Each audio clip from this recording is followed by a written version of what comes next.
Episode what? 84? 85. We're thriving. We're not thriving. Yes, we are, kind of. The Habs is the only thing. I don't want to talk about it yet. Okay. Hey guys, welcome to episode 85. Stay live. Of Two Girls Chirping. I'm Lauren. I'm Abby. Today we have new mics. Mine is giving Glee. Hers is giving Tonight on the 5 o'clock news. I have some news. What a coincidence. Tonight at 10. Tonight at 10. There's this commercial in Alabama. I don't know if it runs anywhere else, but I feel like the 5 and 10 o'clock news is pretty typical. Yeah, but it's that one particular woman. Mm-hmm. Well, by 10 o'clock tonight, which it's Monday night, I'll either be crying or the Habs will be in the final. So, well, by crying, I mean... Yeah, they're playing Game 7 starting at 6:30, so we got to get this recorded so we can watch that. What time does the Victoire play tonight for Game 2? It's a great question. It's Monday night in Montreal. You've heard of Monday Night Football? It's Monday Night Hockey. They're playing in Buffalo, so... The Victoire plays at 5 our time, so in 45 minutes. All right, it's going to be a quick one. Everyone lock in. Lock in right now. I've got first things first. We are going to watch the off-campus series if you want us to. So we've been debating during the summer if we would watch Off Campus, the new Amazon show. It is an adaptation of the first book in the L. Kennedy Off-Campus series. Now, for me, there's absolutely nothing casual about this. And I want to give you a full disclosure because I will be insufferable. My first love as a YA romance reader was this series. I am absolutely anal about it. There is 3 non-negotiables for me. Number 1, we have to have the no hands or hands-off campus rule. Number 2, Garrett and Graham. Nope. Yeah, Garrett Graham, and Hannah, whatever her last name is, their first kiss has to be book accurate. Number 3, just general vibes. Like, I need to see his piece of shit dad, and I need to see his stepmom leave his ass with Graham helping. Like, that stuff I need to see. I'm not willing to negotiate on those. So if that doesn't happen when we watch it, I will be ranting. Yeah. Now, other disclaimer, my true love in that series is book 3, and that is going to be Dean and Allie. So I will not be casual about any time that they will be on screen. I am first and foremost a whore for a slow burn. So that is my kryptonite. There's slow burn. I'm pretty sure I've read the books. I think you're reading the 3rd one right now, aren't you? So I have it on my Kindle. I have not gotten around to. I have actually only read the text messages that it starts out with, and then her correcting his grammar, and that's as far as I made it. She's such a. I actually cannot get started. But was that the book that I did break down for you against your will the other night in the kitchen? The other day I was literally having a day. I had an allergic reaction, so I had taken Benadryl. Lauren thought I died at one point. She sends me these texts of her like swollen face talking about my mouth is going numb. What do I do? My lips were numb. Half my tongue was numb. I took some Benadryl. I was fine, but I was going through it that day. Lauren comes home. I prefaced with, I'm going to bed shortly after you get home from work because I just need to call it a day. She then proceeds to describe at maximum speed in detail the plot line of the whole series, and 3 times I was like, this is a lot, this is too much, I can't, can you stop? And she kept going, and so I literally just left the room and went down the hallway, and I could still hear her going in the kitchen. I was like, it was the 2nd book. I started having heart palpitations. You just left, but I was like, no, I have to finish explaining this to our cat. It was the 2nd book. I was explaining why John Logan, in my personal opinion, is a piece of shit. Oh, also, everybody look at my shirt. We'll see. Okay. I almost just closed my laptop. I would tell you to look at my shirt because I got this beautiful Montreal Victoire shirt, and the washer ate it. I don't even know how it did what it did to it. And it was only that item that was affected. And I tried to lean in and tie-dye it. No. Oh, okay. Never mind. Absolutely not. I'm just going to wait for payday and order a new one. Fair. And never wash it. This week is payday. Thank God. Yeah. So yeah, y'all let us know if you want us to do the off-campus series. I've given you my disclaimer. We probably will anyways, because it's a fun off-season topic for us to talk about. I'm not expecting it to be anything like Heated Rivalry. No, and from what I've seen, it's not. It's like if Heated Rivalry was done by Netflix. Like the lighting, everything, the act. Honestly, is it Amazon? There will be at least one very obvious, very annoying ad placement throughout the entire show. Oh, 100. Because it's an Amazon show. So many people making. I have seen a lot about it. I've not shared some of it with you, but yeah, I don't want to know anything. Yeah, that's fair. Because otherwise, my reaction will not be genuine, and I want to be genuinely pissed off or pleased. Also, I know this is a fact. Renee Rapp's ex-boyfriend is playing Dean. No, Renee Rapp's ex-boyfriend is playing John Logan. That's how I originally tied it in to tell you the entire plot of their book. Okay. And I'm sorry, but I've got to stay with my girl Renee. Also, he's not my type.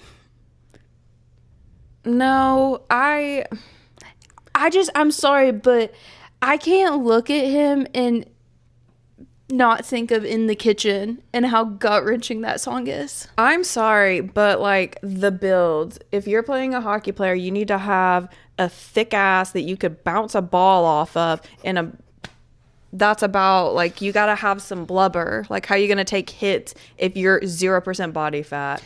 That's just another thing that I'm annoying about, because Heated Rivalry gave us exactly what we wanted. Yeah. They did such an excellent book to show adaptation that, I've been spoiled and I'm feeling a little entitled, Also, Windy City is getting a TV series. That is going to be my off-campus.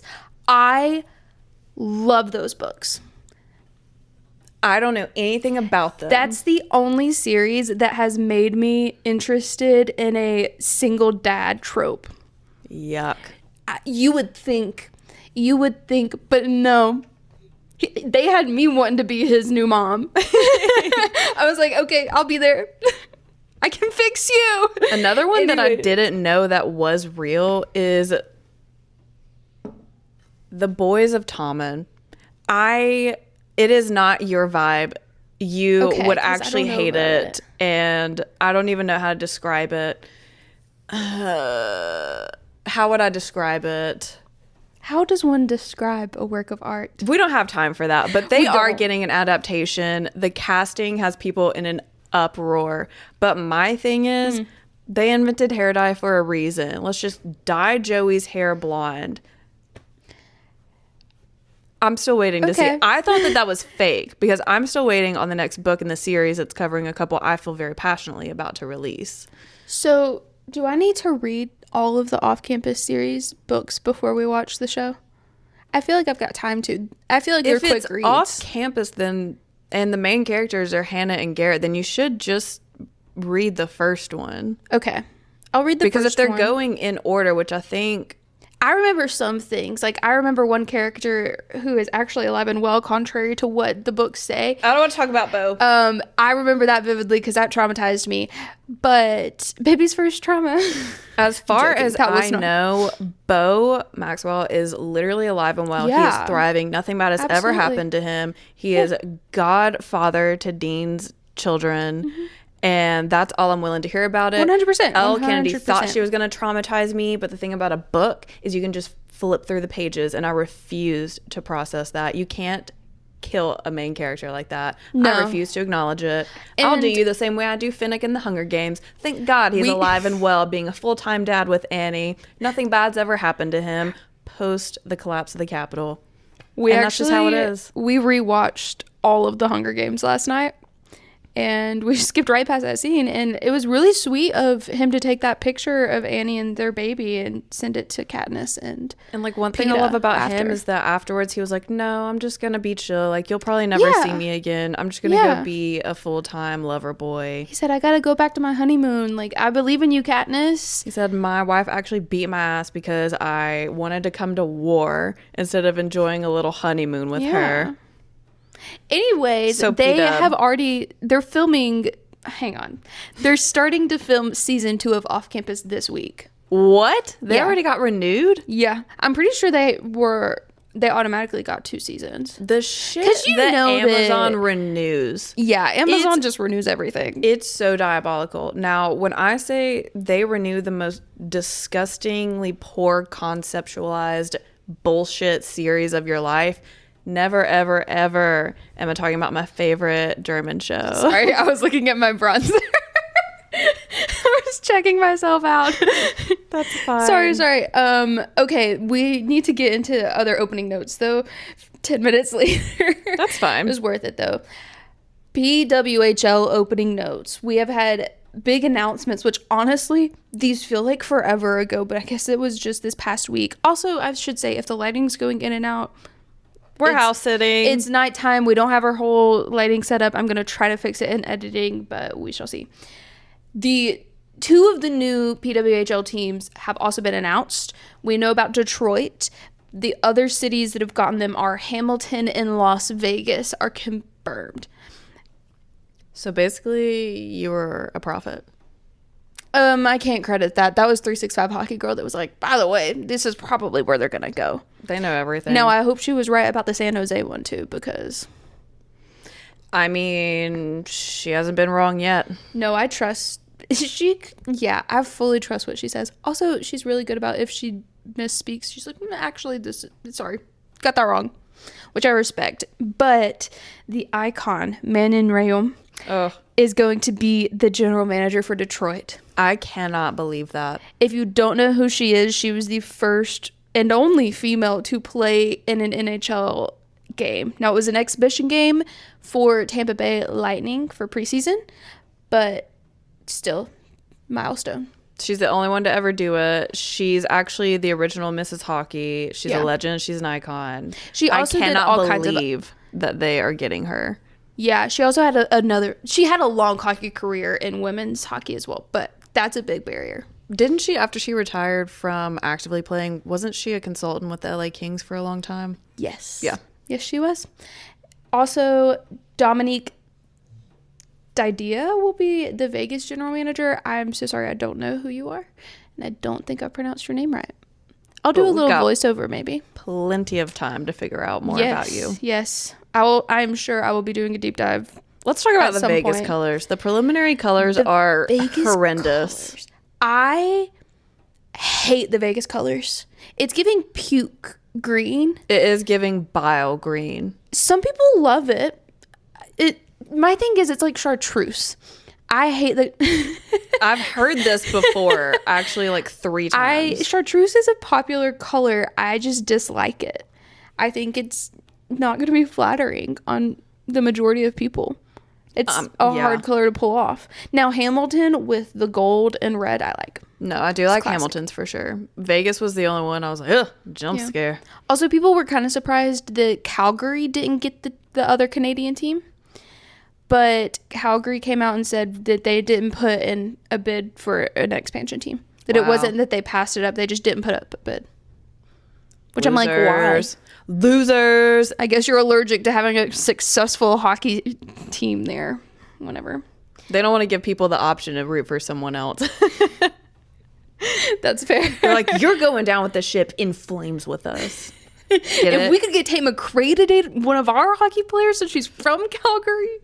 No, she loves dating a problematic hockey. I don't want to say star because she's only dated one really good hockey player. I will say that I saw someone on TikTok talking about how at least off campus is accurate that they have the ex-boyfriend of a super successful pop star on the team.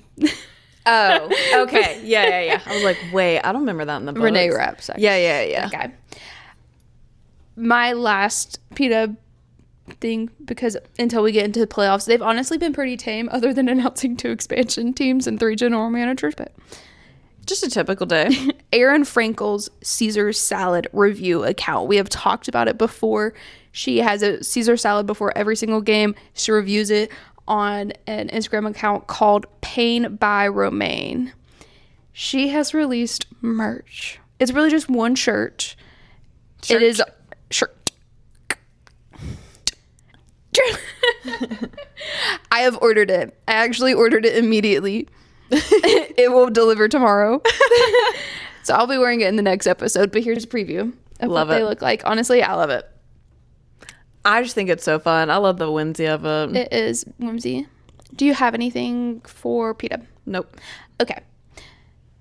NHL, MNHL, if you will. I just want to shout out, this isn't necessarily hockey related, but I saw the Gist post it. Charles Barkley doing hot boy shit, which also Charles Barkley's from here, around here. Ay. That's one of ours because he made me proud with this. They were talking about, who was it that passed? They were talking about Jason Collins, who was the first and only openly gay NBA player. He passed. He had, I want to say he had brain cancer. Yikes. It was a severe cancer. They're all And severe. they were talking about him on the air or whatever, and how he was openly gay and how brave that was of him. And Charles Barkley said, and I quote, "We live in a homophobic society. Anybody who thinks we ain't got a bunch of gay players in sports, they're just stupid." Yeah. Yeah. And he proceeded to go on and say they don't come out because it would be kind of the end of their careers, paraphrasing. But I was like, wow. Period. We love to see it. It's rare to see a Southerner win. It's just, who was it that went after Coach Jackie? Shaquille O'Neal. Shaquille O'Neal. Yuck. It's nice to cancel out that negative with a positive. Also, here's everybody Cooper. say hi, Cooper. He is, as always, an attention whore, Yes. as he should be. Yeah, absolutely. I've got one side quest. This is your weekly side quest. Okay. MNHL side quest. Ovechkin, if you're nasty. He successfully completed his pre-defense. That's a different Alexander Ovechkin that's been proven to be fake. When? Where? They pulled up. It's a completely different Alexander Ovechkin. I thought it was real because No. he commented on it. I'm 90% certain that's fake. Hold I please. also saw that though. This isn't. Also, if the camera starts shaking, it's a classic Cooper laying too close and shaking the camera. I mean, I'm not calling you wrong, but I am saying that Yahoo Sports did post about it and MSN as well. And I'm not seeing anything about it being fake. And those are allegedly credible sources. Yahoo Sports is? MSN. MSN, I've heard of, yeah. I'm going to share my spiel. Y'all let me know if it's fake. To whichever Ovechkin, Alex successfully completed his pre-defense of his 145-page dissertation to pursue his PhD with the, I cannot say this word, pedagogical sciences. And he submitted it to the Higher Assessment Commission of the Russian Federation. But basically the core of the dissertation is that North American and Russian hockey cultures have different priorities in how they train their athletes, and that they would benefit from exposure to both different types of play. Which also last season they did like a trial run, which is how, for any dissertation you have to actually carry out or implement your idea. So they found a lot of success in the camp that they did last summer with mixing both of the coaching. So his next step is to essentially like finish his dissertation, round up his research, and then defend it. And then he should be able to go. I think I was trying to understand the Russian Federation education system, but it's my understanding that if he defends his dissertation, then he will be awarded the PhD. So if that's not our Alexander Ovechkin, who has also openly said that that's what he wants to do when he retires, maybe it's not. No, I feel like I might be wrong. Hey, I don't know though. traditionally speaking, you're right. It would honestly be crazy if that was him. It's just like, what are the odds? You know? I mean, the only way I could see it would be if someone's like, oh, my name's also Alexander Ovechkin. That's crazy. And then goes down that route because of him. But that kind of seems like that might be real. That might be real. That might be Alexander Ovechkin. So number 9. That is your MNHL side quest of the week. That's crazy. Allegedly. Matthew Schaefer's Calder. Yeah. He won the Calder. One. Yeah. We knew he was going to win the Calder. Yeah, and the Islanders, this was actually before it was announced that he won the Calder. The Islanders pledged $150,000 to a local hospital in honor of his mom. Yeah. Love to see it. Yeah. I freaking love to see it. They're doing everything they can to win me over, and it's working. Honestly, I love them. They understand the power they have with him. They do. They are capitalizing on it in the best way possible. Like, they can never trade the Martins and Schaefer. Like, they must always be together. Yeah. At least until Schaefer is like a full-grown adult. They've got like a chess champion on their team, which is the wildest thing. Yeah. I also have just like a couple... grandmaster, if you will. I forgot about this. If you... Tortorelli? No, this is Johnny Gaudreau's case. If you remember, the driver of the car that hit and killed Johnny and Matthew Gaudreau filed to have the case dismissed, or not even the case, just like the charges against him dismissed, and the judge denied it. So little win there. Yeah, which, last like, I honestly, heard from that's that ridiculous. piece of shit, he said that it was their fault for walking, which is the same energy as like, well, what were you wearing when you got assaulted, you know? Yeah, if you don't know this case, Johnny Gaudreau was like, his nickname was Johnny Hockey. He was really great. His brother Matthew also played hockey. They were riding bikes the day before their sister's wedding, and they got hit by a drunk driver and killed. And he said it's actually your fault. And the driver, he was like, well, they had alcohol in their system as well. They weren't driving a car. Anyways, I have a couple of turnovers that have happened. The Maple Leafs have fired their head coach. He had 2 years remaining in his contract. It's never enough. They honestly need a whole thing. Also, to quote The Greatest Showman, it's never enough. Never. You gotta bop to the top. Get them all out. Just complete start over, full rebrand. Everything must go. Yard sale. The Greatest Showman High School Musical crossover. Two cinematic masterpieces. Well, Greatest Showman, not really for me. Don't come for me. Yeah. Also, another coach that has been fired, Chris Knobloch with the Oilers, which honestly, that was surprising. That was surprising to me too. He had just signed a 3-year extension that would kick in October. And they've made the finals the past 2 years. They only had a bad season one time in the last, like, at least 3 years. The thing is, I think McDavid wants to go, I think there's been at least enough speculation about him wanting to go that they're trying to do literally anything. I mean, it worked for Quinn Hughes. It did. Until it didn't. Okay, Charlie. Are you not going to talk about the fine to Tortorelli? Okay, real quick. Vegas, who fucking cares? Tortorelli got fined a couple G's for not participating. 100,000. Yeah, a couple G's, if you will, for a multi-million-dollar organization. He got fined for not attending his mandatory media day. Apparently, the league has issued him warnings in the past, and you know him. He's an absolute psycho, so he didn't take you seriously because no one in Vegas organization actually disciplines. So it wasn't just him. They straight up did not allow the media into the locker room after the game.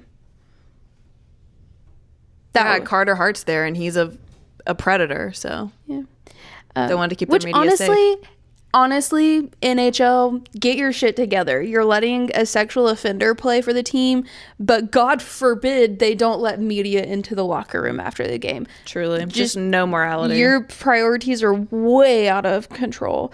What about the Grigg fine for the uppercut? I still got a bunch of notes. Oh, sorry. I thought you said you were done with your MNHL.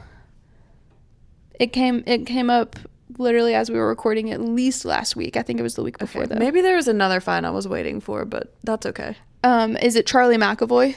There it is. Because I've tried 3 times to say that now. God forbid a girl be a little chatty. Charlie McAvoy's repercussions for the slash baseball swing on golf swing. It was on Zach Benson, which honestly Zach Benson took that personally, and he has been making the Montreal Canadiens pay for Charlie McAvoy's actions. But Charlie McAvoy is paying by a 6-game suspension that will start at the beginning of next season.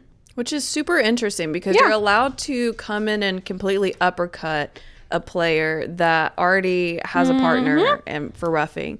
But, like, God forbid you take a little practice swing at a guy. Now you got to miss 6 games. Yeah, they are very unbalanced with how they discipline, which that's why the Players Association took over. But that's a corrupt organization because everything in the NHL is corrupt. You're Arguably, right. every corporation ever is corrupt because power corrupts all things. But True. we don't have time for that.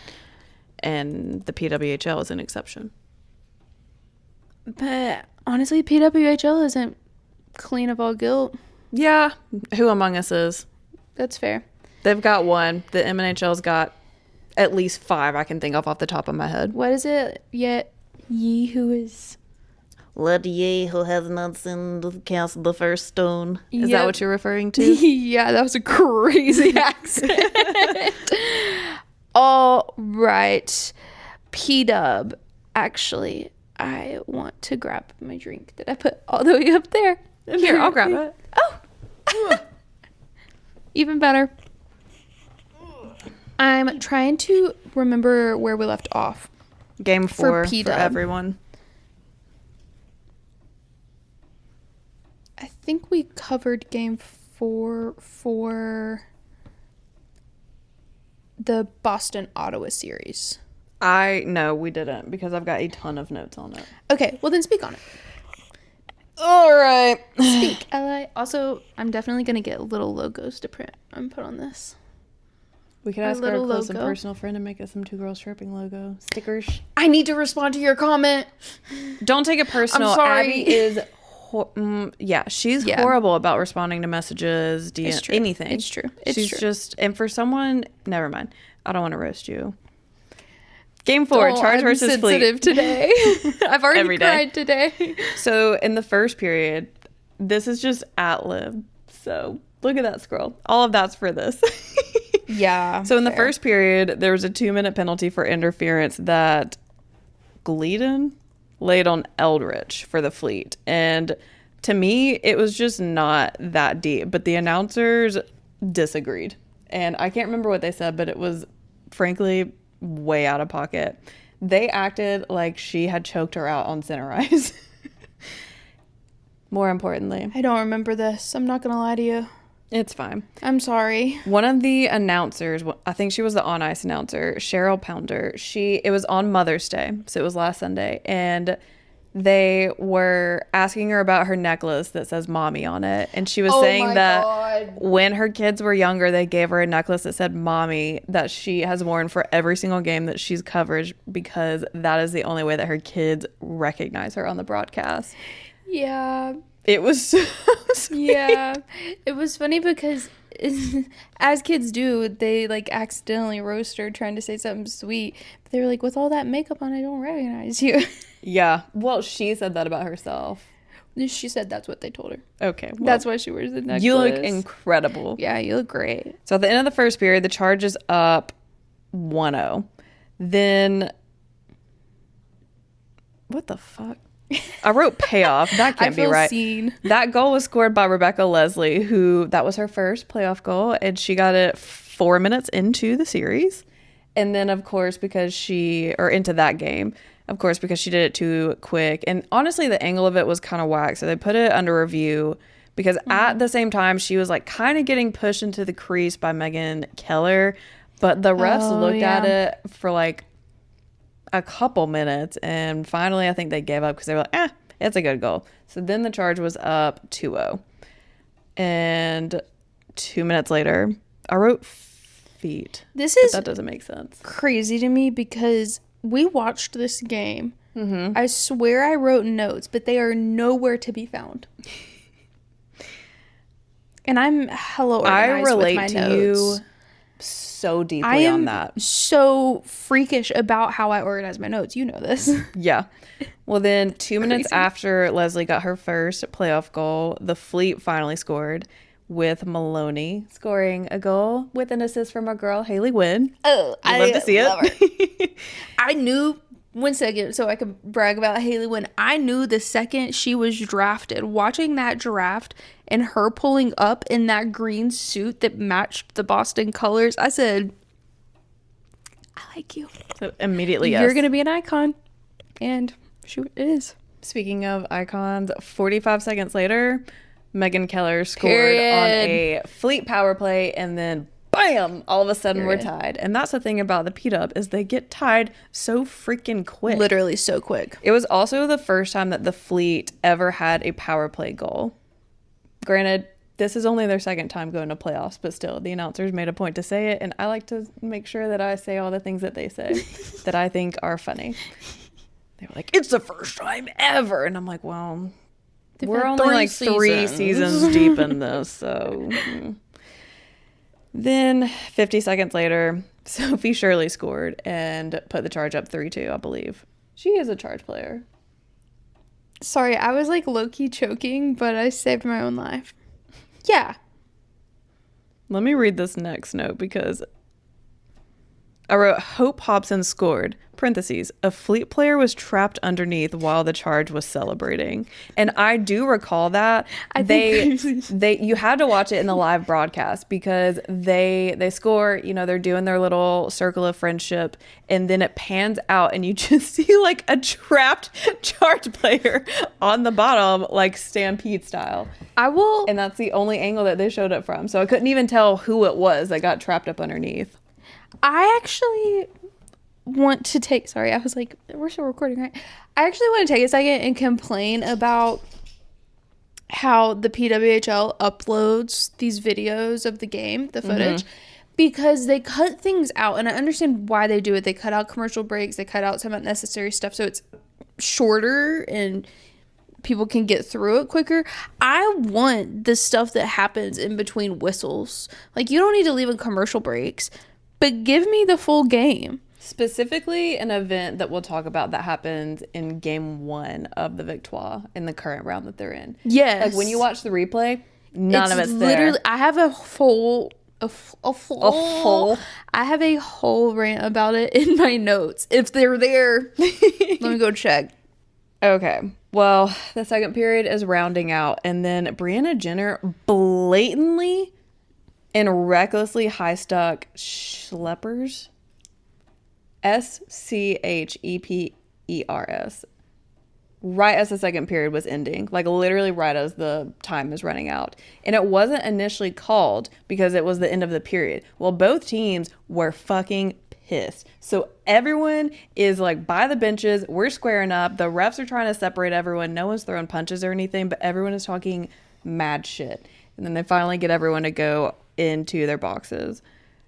But then when they came out for the third, they did end up giving her a penalty for that. Thank you so much. And then the Fleet got, I don't think they did, they didn't score on that power play, but they did get a power play. So are you tracking well?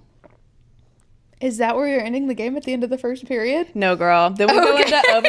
No, and that was the end of the second period. Okay, I'm sorry. And at the start of the third is when the Fleet got a power play goal for that high stick. Nothing else really happened. We stay tied. We go to first overtime. Stay tied. Nothing happens. Second overtime. Yeah. 1 minute and 12 seconds. Don't know why I felt it was necessary to write the specific seconds, but Michaela Kava scored the game-winning goal to send the Charge to the Walter Cup Finals. And also, they do a freaking storm surge. Yes. Oh my gosh. I've definitely seen them do it, but normally when they tie the goal, there have been so many games. Normally when someone wins, we just go to the next game because there's so many going on right now. Yeah. We stuck around to watch them celebrate because thankfully the broadcast let us watch it. And that's the first time I've clocked that they did a storm surge. I also find it unique because the Canes are the only other team, and that's in the MNHL, that do a storm surge. But they, in playoffs, don't do one. Like, they don't do one for after they win a game. They don't do one for after they win a round, which is just lame, to be honest with you. I mean, I would get waiting until the end of the series, but they don't even do it for the end of the series. They only do it if they win the cup. Yeah, which it's been years. My final note on that game. Also, their storm surge is lacking anyways, the Canes. They used to be fun. The Ottawa Charge storm surge was so fun. It was just nice to see, and it was like second nature, just clap. Also, my predictions have been right for the P-Dub. You were wrong on who was in the final. Did I say Minnesota was going to go? Yeah, you did, and I was like, absolutely not. And Ottawa was going to win it. Mm-hmm. I'm pretty sure it was my predictions. Now, Ottawa could still win it because they're in the finals. My final note for that series was that the Charge is who the Senators desperately want to be and think they are. Yeah, 100%. 100%. And that's all. I do have notes on the last Montreal Minnesota game. I've only got a few because we didn't talk about that one. It was first of all, and I know that their schedules.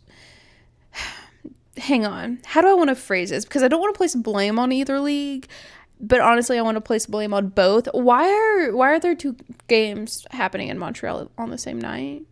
I feel like at the same time, essentially. At the same time, on the same night, PW and NHL. Like, I understand they kind of have to do whatever they need to do for themselves, but I want to watch both. I just wish that they didn't stack them on the same night.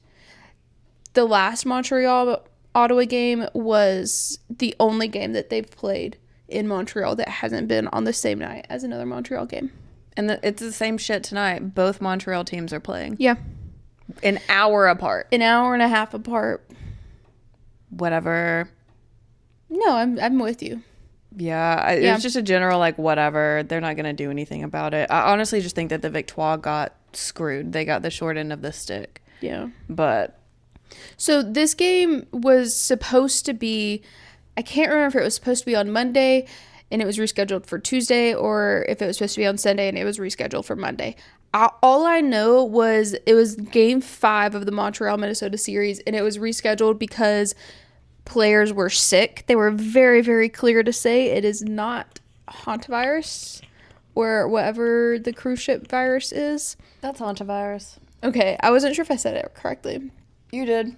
But Montreal won it to get 2-1. Both goals. I can literally not It's okay. speak today. I was reading my notes from the Charge and Fleet game, and I was like, what the fuck am I talking about? Both goals were scored by MPP, a.k.a. Captain Clutch. Broke the curse of the higher seed. They went to the final, and this was the first time that they had won a playoff series as well. We were literally screaming at the TV as they won. We were like, oh my God. Kids, don't sit our eyes. Kids, don't sit our eyes, please. We literally were screaming. It was fantastic. I have in all caps, bold, italicized, underlined. Mother is mothering. Truly. This is also the first Walter Cup final without Minnesota. Which is crazy. It'll be fun because they get to watch this year. And I said they defeated PWHL Evil, which is Britta Carl. Yeah. I said the Victoire won. Can the Canadians win? They didn't win that game. Don't worry. No, they got, actually, we'll get to that. Yeah. So, Walter Cup final series, Minnesota versus Ottawa. Montreal currently leads the series 2-0. I really thought that they were going to close at game 3, and they just did not. They haven't played game 3. It's tonight. Yeah. I don't think they're going to. That's my prediction. I think that the Charge is going to win. Okay, both games have gone to overtime. They've both been really close games. The thing is, I think that Montreal is on a high. They are on a high, but Ottawa is playing consistent. I also think Montreal is really banged up, and Ottawa is less so. Laura Stacey's down a knee. MPP's been on half a friggin' leg for the second half of the season. Between the two of them, they've got one able body. Like Abby Rock's got like half a face. Yeah. So, but they're still better than these other girls. Yeah, they're still stunting on them hoes. So Montreal, game 1 was in Montreal. My broadcast was so bad watching it live. I literally couldn't hear the commentators until about 10 minutes into the first period. Don't know if anybody else had that experience. The live was different. It fixed in the live, so I don't know if it was maybe just me, but it was scoreless after 1 period. Rebecca Leslie, who scored her first playoff goal, scored another one in the second period to put Ottawa up 1-0. And then the third period, Abby Rock has honestly been incredible. We've got to do whatever we can to keep our Wi-Fi line intact. Oh my God. Yeah. Abby Rock scored and tied the game for Montreal just over 12 minutes into the third. Rebecca Leslie for Ottawa scored again to put them up 1. And then Laura Stacey goes down in the corner. You're not going to be able to see it all on the broadcast, like the They upload. cut out most of it. They cut out most of it to cut down. Just that's why. Like that's just like really horrible timing to cut it out, or really poor editing. Yeah, like they literally only include what happens in between the whistles, and I hate it personally. But Laura Stacey goes down. It looked bad. She just like tweaked her left leg. It looked like she was grabbing at the back of her knee. She dislocated her knee. Confirmed. Yeah, that's what they said. It was honestly a clean hit. She just got caught weird on it. It was clean. She just got caught weird. And there were 20 seconds left in the game. Ottawa's up 2-1. It took them a long time as well to blow the whistle. It did take them a long time. Way too long in my opinion. And then MPP jumped into sap action. She said, I know I'm the captain, but right now I'm a wife. And that's my wife. Down bad. It was actually... Watching her panic made me panic even worse. It was such hot girl shit, but seeing how freaked out she was, I was like, oh my God, it's bad. You know how like a toddler falls and they turn around to see how their parents reacted to it to judge how they need to react? I felt that. Well, like Laura, she couldn't get up. Like MPP was skating over and like skating the trainer straight to her. Like she couldn't get up. She had to get carried off with 2 people, and even then once she got off the ice, she still like immediately had to be supported and carried back. Yeah, it looked bad. I didn't think we were seeing her again. MPP, I don't know how to describe what MPP's face did other than, oh my God. You know, when Sidney Crosby gets his like, I'm gonna stunt on these hoes so hard, like watch me roar. You know, when he gets that look in his eyes, she was so scary. Yeah. It was like lights are on, but no humanity's here. I'm about to absolutely kill someone. Her humanity off. She really did. And she was like skating back and forth, checking on her wife. She's like, I'm not playing without knowing who my wife is, which is just hot girl shit. Yeah. And then Nicole Gosling, with 3 seconds left in the game, scores to tie it so that they can go to overtime. Wasn't it with an assist from MPP, or was that wrong? There was an assist from, I believe it was an assist from MPP and an assist from Rock. Yeah, that sounds right. Yeah. I literally have, oh my God, Laura Stacey's back because she came out for overtime. I did not at all see that coming. That was insane to me. And I was watching the third period the next day because, you know, I don't watch the third period live. But Abby Rock scored off of her face mask to win the game 2.5 minutes into overtime. It was incredible. Laura Stacey went down, and the Victoire actually just turned into the Avengers. And I'm pretty sure Stacey was an assist on that winning goal. She did assist on that goal.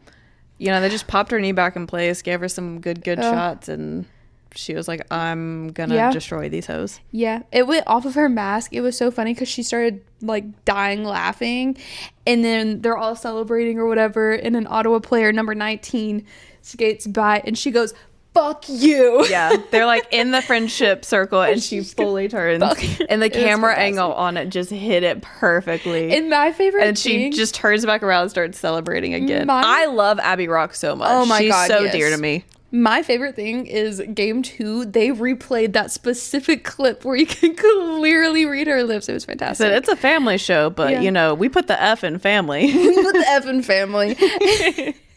That's so funny. I've never heard that before. I just came up with that as I was saying. Organic. It's just straight from manufactured. Untouched by man. Always. I also have a note about how cute it is. I love when the players skate to the goalie first in an overtime win. Just makes me happy. I like when we get to see goalie hops. And then there's my whole rant about the broadcast. And then we have game 2. Like, the only way you can see what happened after Laura Stacey went down is through TikToks. Yeah, 100%. Which, I mean, thank you for your service. We appreciate it. But it's just ridiculous. I agree. To me. No, I mean, I agree. Like, I get why they do it as someone who uploads to YouTube. YouTube's such a... Yeah. But, like, give me what I want, please. And thank you. Okay, game 2 also took place in Montreal. Spoiler alert, Montreal also won this in overtime, 2-1. My opening note was, will Laura Stacey play today? And then, of course, she did. And they also didn't play at the same time as the Habs, which is... It was so nice. So nice. Now, Kate Riley from Ottawa did leave 7 minutes into the first period. She took a clean hit into the glass that honestly didn't look that hard, but she went down the tunnel as well. And I do not believe that she returned to the game, which is unfortunate. Gabby Hughes, speaking of unfortunate, Gabby Hughes scored first for Ottawa. Like a minute after that. What do you mean unfortunate? You said that the Chargers win in the series. They are, but like I still gotta root for Montreal. It's who I am. I'm a Victoire truther. My girlies are gonna see me through. Also, then Laura Stacey was cross-checked by Emily Clark, but Emily Clark got a cross-checking penalty, which and Laura Stacey got an unsportsmanlike conduct. Which I didn't see any, I don't know, she had to have pulled a Connor Bedard and just said something absolutely foul. Maybe. Because she didn't do anything to deserve that. No, I agree. She was actually a victim. Sometimes they do unsportsmanlike conducts if they think that they were... What's the term? Overreacting. Like instigating or embellishing? Embellishment, that's the word. Sometimes they do that in the PW instead of an embellishment penalty. I didn't see it, though. I don't know. I'm also like, Laura Stacey's fragile. Please tread lightly. But it doesn't matter because Montreal got a jailbreak goal by Katie Tabin literally 5 seconds later to tie the game as well. They go into overtime. There's a weird 20 seconds period of time because Nicole Gosling got hit in the face and goes off the ice. Shortly after, Aaron Ambrose is taken down into Debian, the goaltender, if you don't know the PW, and they were both in the net, and neither one of them were really making any effort to get out. Nobody seemed to know if the whistle had been blown or not. The commentators didn't hear it in the box. The players were kind of just standing around a little bit, and then they started playing again, and then the whistle was blown. It was ridiculous. It was crazy. I was the reffing in the last 2 games. This is a Walter Cup Finals. The reffing has been questionable. It has been questionable, but I feel like for the most part, it's been fairly questionable across the board. Yeah. They're missing stuff for both teams that they should be getting. My main thing is when some people go down and you should blow the whistle, I feel like there's been a delay in that. Mm-hmm. But what do I know? You need to go to the box for unsportsmanlike conduct because you're not doing your job.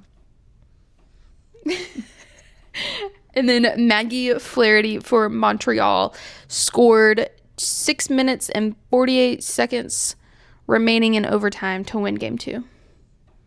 Also, she has 2 Walter Cups under her belt, in case you're wondering. She's a great addition. Thank you for being a Victoire. Because we were looking at her and we were like, I don't think I know you. And so we were looking at was that her? That was her that we were like, are you new here? Yes. She's kind of new here, but she ain't new to the Walter Cup Finals. No, she is not. She actually runs this thing. She's actually been in every single year. Every single year. This is actually her show. Yeah, she's the owner of this house, if you will. And then we have the MNHL. Montreal, Ottawa game 3 is happening tonight. So you will have the winning score. Obviously the winning score. What am I saying? I don't know, because you could also have the losing score if the Montreal Canadiens fumble it. These are valid points. And that would really piss me off. It's pissing me off so much how they just feel like they have to have a game 7. They will be up. They were up 3-0 at one point. And they were just like, ah! They did not need to go to 7 games with Tampa. They did not need to go to 7 games with Buffalo. I thought at one point we were just going to have a 5-game series and that was going to be a Dude, wrap. I But did I'm too. Like, look, I have said, and I'm trying to remind myself, I'm just proud of them for making it to round 2. Yeah. They started off really strong. I pray to God that they finished strong. But after the last game, I'm like, what the fuck are we doing? Yeah, so should we talk about the Montreal Buffalo series first then? No, let's talk about the one that no one cares about, which is the Vegas one. Oh, yeah. Vegas won. Vegas won the series, that's all. Next. I really hate that I'm not going to get to see Colorado play in the conference, but... It's really pissed me off. I need, on a spiritual level, I need the Avs to just rock their shit. Here's the thing. Who do I have to pay to get a career-ending injury to Carter Hart? Moving to the Colorado Minnesota series. Colorado won it 4-1. They have only lost 1 game this playoff run. Yeah. I just need them to sweep Vegas. I just really need them to injure a few people. And I know that that's not polite of me to say. I don't care. I want some career-ending injuries. I want the injuries where he will never be able to reproduce. I'm with you there. Yeah. So, we left off game 3. I only have Nates. I only have Nates on game 4. Game 4, Colorado walked them like dogs, which just They literally tracks. said bark. Bark, bitch, and they went rough. Colorado won 5-2. The only note that I have on that game, so you probably have more, is Nathan McKinnon took a puck to the face. I have a photo. He came back and scored an empty netter in the third, so... Was that the game that going into the third period, they were down by like 3? I think and so. He took a puck to the face, got hella pissed off. I believe it was that game. He scored, Gabe assist, someone else, 2 other people scored. This is all within the last 3 minutes of play. There were 2 empty net goals. At one point, Gabriel Landeskog, the camera pans to him, and he is literally just like,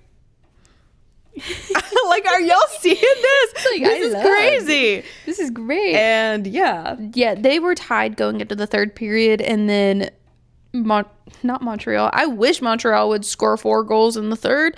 Instead, they give them doesn't matter if we let them get 8 goals on us. It doesn't. It really doesn't. Anyways, yeah, that's game 4. Yep. So that was Was that game 4? Yep. Oh, well, fuck me. Sorry. I actually had notes on that. Yeah, McKinnon took a face. Nope, he's got a face. He took a puck to it. He took a face. Tynan. He said, give me it. Because the thing is, he took a puck to the face from his teammate. In the second period, there was blood everywhere. He came back out to start the third. And then what I wrote is the third period, they were just trading off goals. Parentheses, very mindful. Ross Colton scored about 13 minutes left to give the Avs a 2-1 lead. Then Nico Strom from the Wild scored 2 minutes later to tie the game. Then Parker Kelly scored 2 minutes after that to regain the lead. And then McKinnon got an empty net goal with 30 seconds left just to ruin the Wild fans' night. The final score was, at that point, it was 4-2. But then Brock Nelson with 7 seconds left on the clock got an empty net goal, bringing us to 5-2. Yeah, that's what you get for pulling your goalie. Yeah. Okay, I'm sorry, Wallace bye. St. Paul. I respect you, sir. You did really, really, really just so good this season. Hey, it's not personal. It's not his fault that they scored on 2 empty nets. He wasn't in the goal. Where the fuck was Quinn Hughes? Never mind. Yeah, where the fuck was Quinn Hughes? So game 5 was a bit closer because Minnesota was literally fighting for their lives. Mm-hmm. They did go into overtime. Colorado ended up winning 4-3. It was a very, very clean game. There were only 2 penalties, and they were just like minor hook. Well, yeah, it was a minor hooking and a minor high sticking. So, like, that was it. The first period was literally all Minnesota. It was 3-0. This was a game that they were down 3-0. That Colorado was down 3-0 because Minnesota scored 3. Also, Marcus Johansson for Minnesota scored 34 seconds into the game. Yeah. And then Nick Foligno had 2 other goals in the first period. Nick Foligno is having a great game. He is having a great playoff run. He loves being reunited with his brother. He was having a great playoff run. Rip. They were about 5 minutes apart from each other. And then Nathan MacKinnon tied the game. Obviously, Colorado came back. Nathan MacKinnon tied the game with 1 minute and 23 seconds left in the game. 1, 2, 3. Mm-hmm. Sorry. The number. You talking about the numbers. That was the game that they scored all of them, and then Gabriel Landeskog just looked like he was having the time of his freaking life. Please which honestly, tell me. I was watching it, and I was having the time of my life too. Please tell me that somebody caught that reference that I just made. Probably not, but we'll see. Brett Kulak scored the overtime winner for Colorado just 3 minutes and 52 seconds in, which I appreciate, not dragging it out. Thank you so much. Me too. I hate an overtime. And that is how Colorado advanced to the conference final. They will play Vegas. I'm pretty sure they play tomorrow, but I'm not going to watch it. It's hard to say. I refuse. It's the principle of the matter. I refuse to watch them. Yeah, and I think that's completely valid because I also do. Montreal Buffalo. Game 3. Dang, I have a lot of notes on Game 3. Jesus. Oh, okay. The Montreal Wags have a second WAG jacket. It looks kind of just like the first, but it's fun. Tage Thompson scored literally immediately into the game, 53 seconds in to be exact. Buffalo loves to score immediately. This was the game that they highlighted the Mike Matheson head cover that we talked about in the last episode. Where he knocked down Benson, realized it wasn't a safe space, covered his head so he didn't get stepped on by a skate. And apparently he whispered, "Don't move, I've got you," into his ears. Just hot guy shit to the absolute max. You do have me. I would trust you with my life, I think. I don't want to get too feral, but that is one of the hottest things I've ever heard a grown man allegedly say. Yeah. And my thing is, we're not hearing anything about Benson thanking him. Mm-mm. I would literally lay down at the altar of Matheson after that. I'd be like, you are actually my dad. Like, you are Papa. You're daddy. Zaddy of the day, for sure. I'd Zaddy be telling, of the month, definitely. I'd be telling my agent I need to transfer. Mm-hmm. I need to trade to Montreal. I've already got the house settled. I'm moving in with my new father. Yeah, he Mike Matheson has adopted me. I feel so safe. Yeah. And I am protected. I personally like my new parents. I'm going full Matthew Schaefer. He turned this house into a home. Yeah, absolutely. Alex Newhook, who honestly has been on one. He's having the time of his life. And I'm having so much fun watching him. Yeah, he scored 15 minutes and 31 seconds into... I'm assuming the first period because I didn't put a period. He scored though to tie the game. It was off a few rebounds and bounces that were kind of weird, and then he kind of shot it off of whoever number 21 is on the Sabres and into the net. Lyon was way out of his net for that, so it was kind of a empty netter in a way as well. It basically was. And then with 1 minute and 16 seconds left into the game, I look up. And Kirby Doc has 2 guys in a headlock. He did. He said it's a 2-for-1 deal. Yeah. These headlocks are rated E for everyone. He said, I know where you can dock your boats, and I'm going to dock you right here. See, my notes get confusing because I say left in the game, but then my note after is second period. Yeah, I think you just meant... in the first. I see you though. When I was reading my notes for the B-Dub game, I was like, yeah, is this correct? The thing is, like, sometimes I just get excited, and then most of the time I'm making notes on multiple games at the same time, and I get excited and things get out of order. Okay, things will go better because it'll only be 2 series moving forward. Have no excuse because I'm making notes live while I watch one singular game. Yeah, but you're also like listening to a podcast, watching a lecture, doing an assignment. Yeah, that might be contributing to the mayhem. It's definitely possible. Either way, in the second period, Cole Caulfield scored. This was literally hours after Lauren had said he needs to score.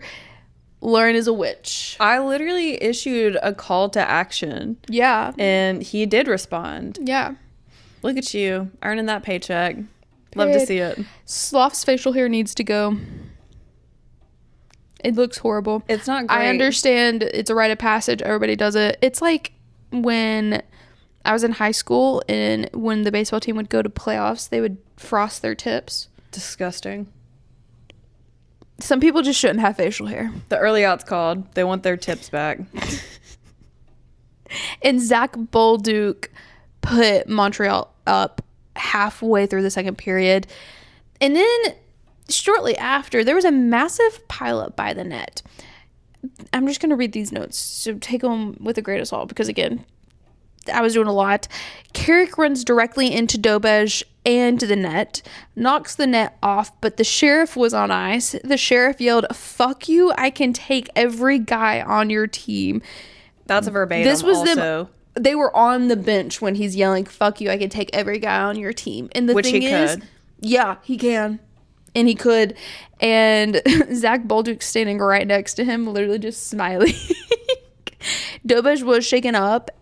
I will off anyone who hurts him. Look, Jakub Dobej, that's my guy. They said that he's become a cult, they being the announcers, they said that he's become a cult leader, like, type icon in the playoff series. But, like, Good. He's been before that. He's just, oh my God, I love that man. And I literally pray to God that he doesn't ever get turned on by fans or management. And the thing is, he's still a rookie. I know. Which is crazy to me. He's just That's a my guy who rookie. goes home, showers, and watches games of Thrones. Period. Come on. Period. Think of who you're asking to be a brick wall. Out of that whole like pile up situation, Montreal got a power play. Sloth scored. He can keep the facial hair. Is my note. Yeah. So like I guess I guess I have to let him. It's just This like the is buzz also- cut with facial hair. He kind of looks like he has been on like a bender, like he hasn't seen sun in a couple months. It's you just know? like it's not great. He looks very Victorian child. you can tell he's young because he doesn't get the facial hair like right here. He kind of looks like he caught the plague a couple centuries ago, you know? That's our new Victorian child. Yeah, I'm good with that. Welcome to the group. I'm like, my guy needs a multivitamin stat. I also have this realization every so often whenever I see Buffalo play that Rasmus Dahlin is their captain. Yeah. And every single time I'm like, what? I think because in my head, Tage Thompson's captain. Because they glaze him so freaking hard. So much. All right. And then Joe Veleno was knocked into Alex Lyon. Lyon fell weird. His leg looked weird. He was shaking it out, but I guess he was okay. Montreal was up 4-2 at the end of 2. Kirby Doc scored. And period. Aren't we glad he didn't Yeah. jump off a bridge like some people told him to? Yeah. And then this is the weird one. This is an interesting point of conversation that I have been wanting to talk about. That was a lot of words that said something so simple. I did not need to use all those words. I liked it. Alex Newhook. So Buffalo's net was empty. Alex Newhook is rushing up the ice. She scored an empty netter. And he is hooked by Rasmus Dahlin. Now, it would have usually resulted in a penalty shot if a goaltender was in net. But because a goaltender was not in net, it just automatically resulted in a goal for Montreal. Yeah. Why don't they do just like an actual penalty shot? I saw a guy on TikTok specifically who said that his unpopular opinion is it should be a penalty shot. Like he should still have to do it just on an empty net because people mess up randomly sometimes. And people sometimes just like lose the puck behind them. Now, since it benefited us, I was like, yeah, of course, that wacky ass rule makes sense, and I would never question that. But the lack of logic behind that does beg the question: who created that? I just think it'd be really like I get it, logically speaking. I just think it would be crazy. The one guy who it would be a game 6 to win the series, game 7 to win the series, and he would miss it. Like he would lose control of the puck. and miss an empty net penalty shot. I think it would just add to the drama. It's a very interesting rule that they have. It doesn't make... So my thought is it's actually part of Men's Mental Health Awareness Month, and that if you put a guy on an empty net goal in the playoffs and he misses it, everyone's going to tell him to kill himself, versus just giving him a little goalie poo, and then it reinforces punishment to the team. Hey, let's play well with others. Let's not be foolish when we have an empty net. And then be the other guy who got the goal is a hero, you know? Yeah. Do men get their own mental health awareness month? Yes, girl. Do women? Every day is our mental health awareness month. Ain't that the friggin' truth? Men kill themselves more than women do. And who set that system up? I'm not... Anyways. I don't have a problem with that. You know, I'm a woman. So it's not me that's at a higher risk. Okay, so let's move on. The Habs were told by a rep, because all of this happened before. Actually, I'm not sure where the new hook penalty thing happened. I'm pretty sure it happened at the end of... I think it happened at the end of the second, didn't it? Yeah, I think so too. So prior to the third period, the refs directly told the Habs team not to get into any scrums or they would be going to the box. Which is fair. Yeah, which is fair. It's so a very heated rivalry. So with 2 minutes and 45 seconds and everybody starts throwing punches. Yeah. It started with Logan Stanley and Kirby Doc, who... This is the thing about Kirby Doc. He is so fragile, but when he is healthy, he is like, I'm a big dog. I'm like, brother. He's just a Hughes. He breaks easy, but when he's active, well, I guess he's just a Quinn Hughes. When he is healthy, he's really good at his job. That's true. That's true. On that team, he's really good at his job. Yeah, so Logan Stanley and Kirby Doc got into it. Joe Velena was kind of involved. I'm not entirely sure, but I know that Kirby Doc was being escorted away by the refs to the box, and I guess they didn't have a tight enough grip on him, and like a toddler in Disney, he circled right back around and just like literally like laid on top of people. Mm-hmm.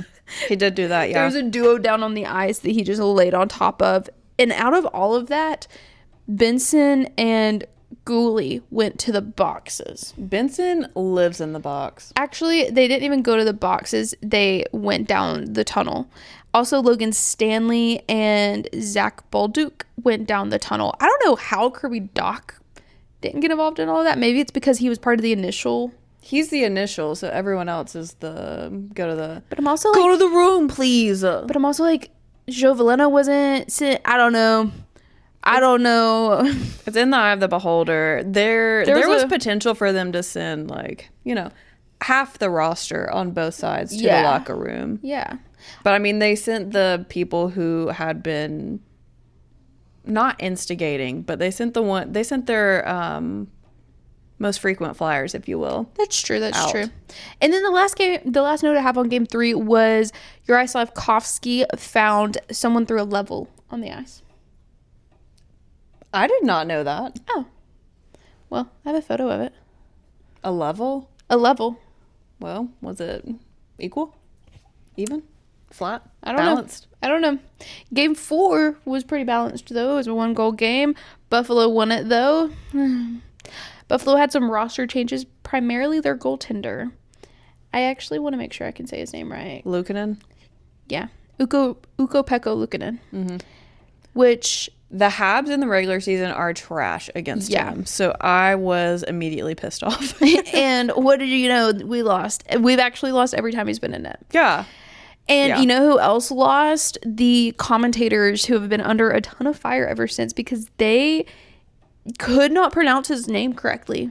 And the thing is, it's not a hard name to pronounce. It's pronounced pretty much exactly how it's spelled. I will fumble over the simplest of names, but that is not one that trips me up personally. Yeah, I'm also like... They get paid to do it. That's what you do for a living. On a national broadcast. And they couldn't do it. Even the Buffalo's Sabres admin got involved in it. And they were like, it's not that hard to say. Yeah, their admin is... They have their own burn book for a reason. Like, they do not stand... It's true. They do not stand for injustice against their players. No. So there's a goal that was scored by Buffalo that was reviewed for like 15 minutes in real time. And it would have put them up 2-0. It was initially called a goal, so I was like, dang. But Dobej caught it in his glove, but his glove went back into the net when he caught it, and so they kept the goal. And then Montreal let them do that whole review for 15 minutes, determine it was a good goal, and they said, actually, I want to challenge for goaltender interference. And the goal was overturned because of goaltender interference. And here's my thing. So Toronto initiated the goal, which Toronto's the whole hub of all the people that watch the game and review for missed penalties and initiate reviews on their side as well. They initiated a review, and they didn't look at maybe there was goaltender interference as well. I just think that if you're going to initiate a review from Toronto of a goal, you should initiate it from the point of entry. I remember hearing, this is actually the second or third time I've heard all of that. It's true. I'm going to say what I always say.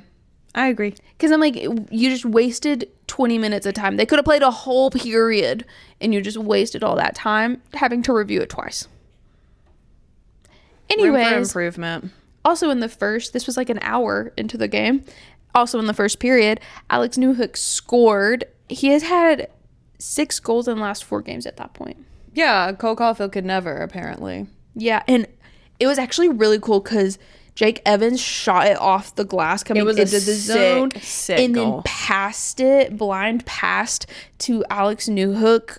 Oh, it was beautiful. You know, when athletes show you why they're professional athletes, I was like, that's why you do this for a living. Heard. And here's a stat that I'm holding on to. I'm holding close to my heart tonight. The Sabres, after they've gone down 2 games in a playoff series, they have never come back to win the series. So I'm holding that better be true. I'm holding that close to my heart tonight. Tage Thompson to the box. Cole Caulfield in the net.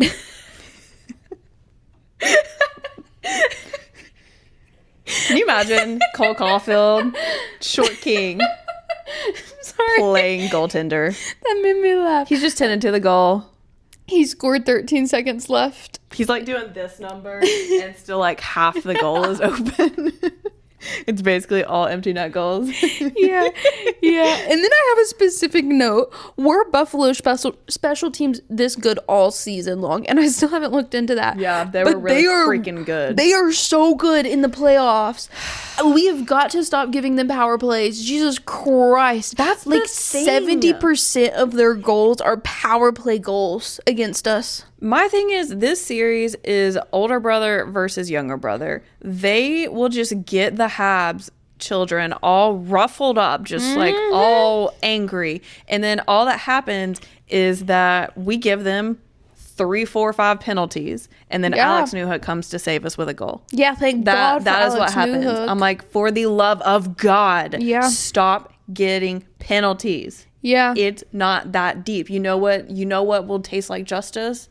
The finals. A cup would taste like justice. It would taste so good. I have another note apparently about these dang commentators. They were just brutal too. They're very harsh. They called out the Montreal crowd. They said, "Go Habs, go," but the crowd isn't fully behind it. Which was so unnecessary. And then they even called on a Sabres player and they said, do something for Buffalo. Which is just fucking rude. Yeah. The Habs pulled the goalie and Tage Thompson missed an empty net. So that was good at least. But we paid But for Buffalo it. still won 3-2. Game 5. Sorry, I just realized we kind of need to wrap it up. Yeah, but this is the last things we have to talk about. Yeah. Game 5, I don't have too many notes. They were playing at the same time as the Victoire. And so I watched the Victoire game because it's just easier to watch. And then I said, literally, what is going on in the first 5 goals scored in the first 10 minutes of the game. Cole Caulfield did go on a 3-game goal streak. Which was after perfect. Lauren, which confirms Lauren's a witch. I am a witch. Or a motivational speaker. You decide. Yeah. Yeah, and that was game 5. Pretty much. Montreal won 6-3. It was a pretty dominant game, thank God. Maybe we watched the Victoire game instead of the Habs game tonight, because they did pretty well when we did that last time. Yeah. Okay. I don't think I can watch the Habs game live. I actually feel nauseous just thinking about it. The last one made me literally want to throw up. Game 6. It pissed me off so bad. I turned that shit off about 10. I don't even know if I made it 10 minutes into the second period. And the thing is, I knew it. I knew it was going to end up like that. Because when we stopped watching, Montreal was up 3-2. And then I woke up the next morning and Buffalo had won 8-3. I'm sorry. And we put in little baby Jacob Fowler, who is also a child, and that was his first playoff ice time, is getting absolutely demolished. Mm-hmm. And at that point, I think they had, I want to say it was like 5-3 when they put him in, but I don't know, because I don't know. And I can't watch the replay, so I can't tell you for certain, but I know that they put him in, and all I want to say is, that was not your fault. No, and honestly, the damage was done. That really wasn't Dobish's fault either, because Alex Lyon, the game started, and I believe that was the one that Alex Lyon he started in net. There was 3 shots on goal, 3 goals for the Canadians, and we were like, oh, we got this. No, they put Lukin in it, and I was like, fuck, that's the game. And you know what? That was the game. Yeah, that was a bit of a spoiler. Oh, I didn't even write it down, so that's actually perfect. Nick Suzuki wore the same walk-in outfit as he did for Game 5. It didn't help us. Didn't do literally anything. Do you remember when William Nylander wore the same walk-in fit every game of playoffs I remember when he used to make the playoffs, yeah. Yeah. I literally prayed to God that Montreal would win this game because I needed this series to wrap up. Spoiler, they did not. Rasmus Dahlin scored 32 seconds into the game. Buffalo does score first in the majority of the games, though. So yeah. I was like, maybe the sheriff is in town. Arbor Jacki scored his first ever playoff goal about a minute after Rasmus Dahlin's. This is also only the second goal of the 2025-26 season, regular and postseason, for Arbor Jacki. Keep in mind, there was a goaltender in net, too. So it wasn't like it was empty net. This was his second goal. He only had one regular season goal. I'm sorry about that. And then Alex Newhook got jumped at center ice. He did, yeah. Number 19 got 2 for reffing. It was... And then he wanted to be like... No, he literally was like, what did I do? Alex Newhook is skating in the zone and just literally just gets jumped. And he didn't want to fight. He knocked his helmet off. Like, what the hell? And then Demigod scored. And Dobich got a slashing penalty. Which was great because Demidov's been trying really hard to score. Yeah, he's been doing a lot. Honestly, he deserves more hasn't goals really than seen he's the gotten. fruits of his labor. No, I agree. Jake Evans also scored on a penalty kill after Dobich slashed a Buffalo player. It was actually funny. Dobich slashed him. They called the penalty. It pans to him and he goes... I'm pretty sure at that point he was laughing because at that point we kind of looked like we had it wrapped up. At that point, we were up 2-0. No one in a Montreal uniform was laughing by the end of that. No, because Jake Evans scored, putting Montreal up 3-0, and Buffalo changed their goalies just 10 minutes and 14 seconds into the game. Which I appreciate that they did it middle of the first period. They didn't even wait for a second period. They didn't make him humiliate himself even more. Now, personally, as a Montreal fan, I wish that we would have gotten more goals up, because it may have prevented this, but then it was just a series of penalties. Matheson took one. I didn't make any notes of anybody else who took one, but Buffalo scored 4 power play goals in an empty netter. When is Women's Mental Health Month? You said it was every day, and I don't feel like it is. I feel like I do struggle with mental health every day in this series. And then I said, well, I guess we're not going to Raleigh this weekend, because if Montreal had wrapped up that series, we were going to go watch them play the Canes. But they did not, so. I don't know that we get a month definitively. Allegedly, it's May. but it could also be March. It depends on where you look. But men's definitively is June. So Interesting. stay healthy out there. Yeah, I mean, look at your mental health. I wish more people paid attention to their mental health.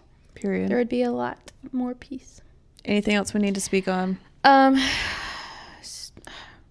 It was I'm emotional exhausted. damage. I hated every second from the second period on.